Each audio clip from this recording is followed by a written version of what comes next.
Hi guys, my name is Nathan, and I'd like to talk a little bit about my testimony before I show you all the interviews. So my testimony starts. I've been going to Lakeview for a lot of years now, but I don't feel like I was really connected to God until I went on my missions trips to Philadelphia, where I got to experience God in a new way that I never really did before, through ministry and just meeting a ton of Christians in fellowship. I feel like I really built a relationship with him there and fully accepted him as my Lord and Savior. So, through these apologetics themes, I just like to focus on the main thing of just Christianity and bringing people to Christianity and staying firm in your faith. I think it means believing in something I can't see, but something that I've experienced. It's hard to explain, experienced within my being, and believing in a higher power than me that's created me for a purpose, and trusting in that purpose as well as in Him as my Savior. That is the only way to get to heaven and to get to God. I would reference some of the historical reasons to believe in the Bible as a historical document and that it's a true document. And then I would probably share my own personal testimony and how I've experienced God in supernatural ways and ways that can't be explained, as well as other testimonies that I've heard, and then explain how Jesus makes this religion different than other religions, as that it's not a works-based religion, but something that is given to us as a free gift, and how that just makes more sense because we can never earn our way to God. But given like the historical context of the Bible, as well as my own personal experiences and other people's experiences with spirituality and the God of the Bible, I think that's a lot of evidence for why it's true.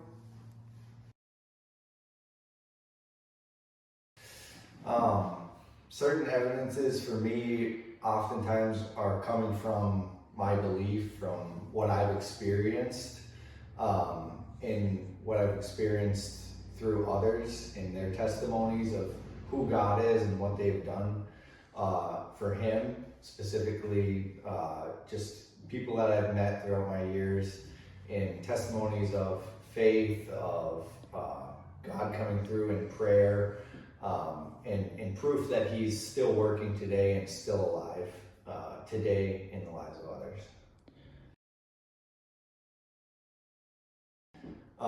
Christianity making sense of suffering and evil is one of the hardest wrestling questions to talk about, and especially to talk about with somebody who's outside of faith. It makes it even more challenging.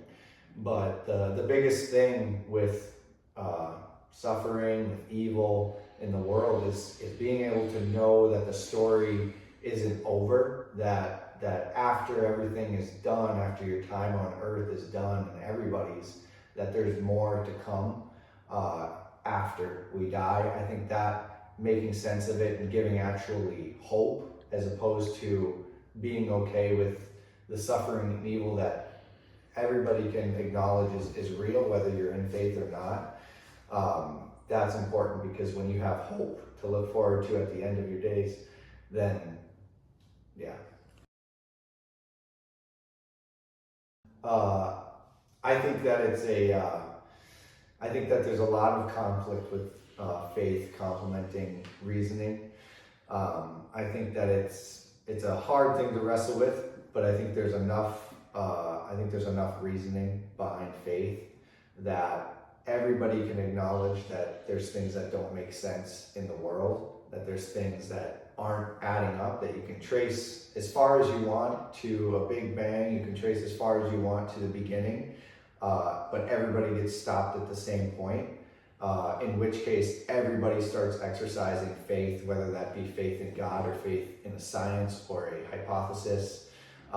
Everybody knows what that looks like. I think there's different radical levels of faith in Christianity that are larger oftentimes and also more involved of us as Christians than somebody who is okay with ending it at a certain point and leaving it there. So I think that it complements greatly, and I also think that it also has a lot of conflict and the radicalizing of it.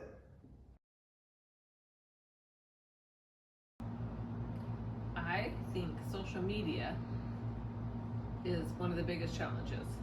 Everyone is looking to social media for answers, and they're getting the answers that they feel they need, but it really has no basis to Christianity.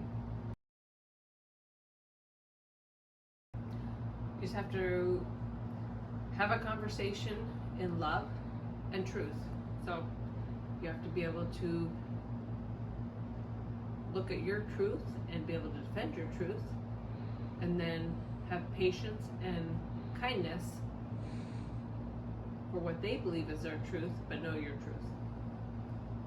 Hey guys, through going through those videos and interviews through about apologetics and putting your faith into Christ and staying strong with Him, I feel like just like going through this course, it just giving me the realization of how important apologetics can be in our life through when we minister and how we live our daily life. 2 verses I'd like to leave off with is Proverbs 3:5-6, which says, "Trust in the Lord with all your heart, and do not lean on your own understanding. In all your ways acknowledge Him, and He will make straight your path." And my second verse is this, Mark 11:22-23. And Jesus answered them, "Have faith in God. Truly I say to you, whoever says to this mountain, 'Be taken up and thrown into the sea,' and does not doubt in his heart, but believes that what he says will come to pass, it will be done for him." Thank you.